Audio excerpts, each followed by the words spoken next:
In the field of esoteric bullshit, it turns out that there are rules.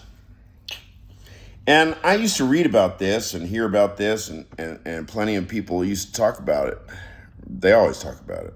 Used to. Rules. There are objective truths about enlightenment.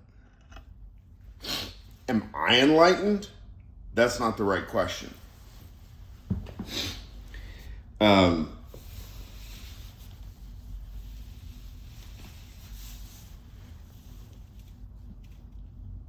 Suppose you have a goal. You want to become rich. You have a goal. You want to get laid. You have a goal. You want respect. You have a goal. You want to be loved. Now, I think it is intuitive to think of these as goals, because if you don't have them, then you think, well, my goal will be such and such.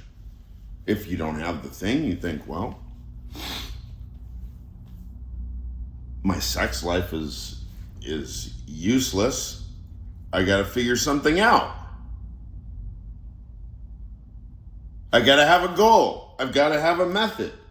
What do I do? Where do I experiment? Correct. A goal. Now, here is one of these esoteric rules or truths that I claim to be objective. And I'll leave it at that, because we don't want me to get on my soapbox and start rambling. It's early in the morning. A goal. You have a goal. Okay, how are you going to accomplish the goal? You need energy. You need time.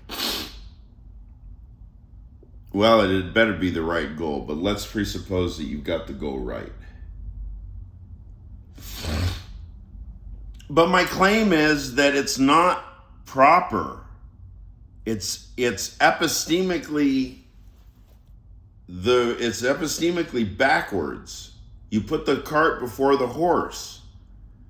If you go out there trying to work hard to establish axioms, and yet it is true, you cannot get anywhere unless you have all of the hard axiomatic psychoanalytic meat and potatoes stuff settled.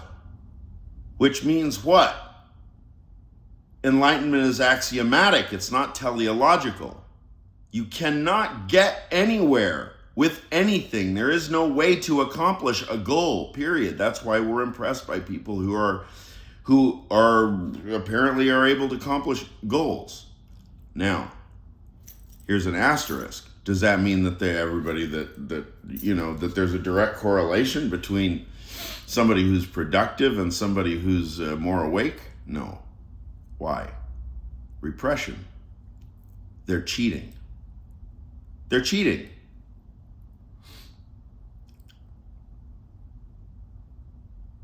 They're not getting there through a natural avenue of thought.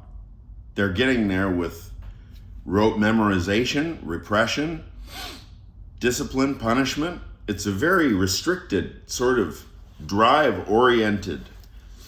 There's one goal, there's one drive, and everything else is pushed out. This is backwards. This is backwards. You do all that, so what? That you can get enlightened, so that then you can do what? What happens after you're enlightened? Well, I think I got there a little bit yesterday. I had a moment yesterday. You had a moment yesterday.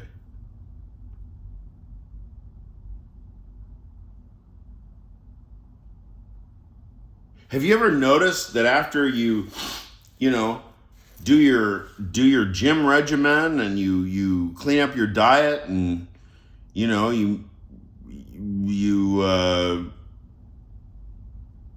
find a new sexy lover or whatever, you can get things lined up in a way that they start, where the gear cogs start turning, right? The machine starts, it's like you get something starts humming, and then this is what happens. One of two things happen. You run and tell all your friends. That's most likely. The second thing that happens is after you run and tell all your friends, you get exhausted and you get tired. And then it gets late at night. And then you think, wait a second. Am I awake? Oh, fuck.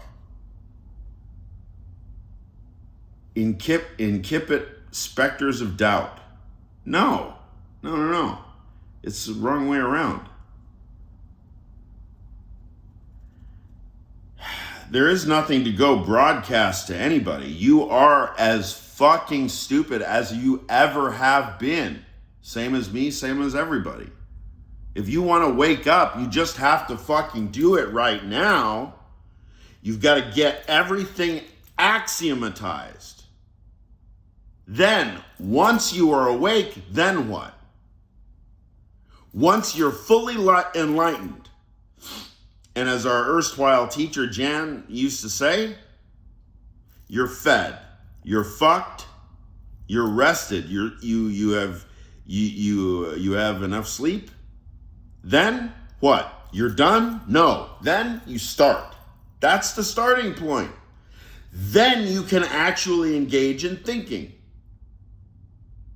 To what end? Nobody knows. Life is fucking expanding. It is a big fucking complex mess. Or as a good friend of mine was saying, Dimitri, it's all just chaos. It's all just chaos. Could well be, but give us the analytic of chaos. What's the word chaos mean? You got to start somewhere. There's no hand waving here. This is just full-on dialectical immanence. There's nowhere to go. We're sitting in the foundation.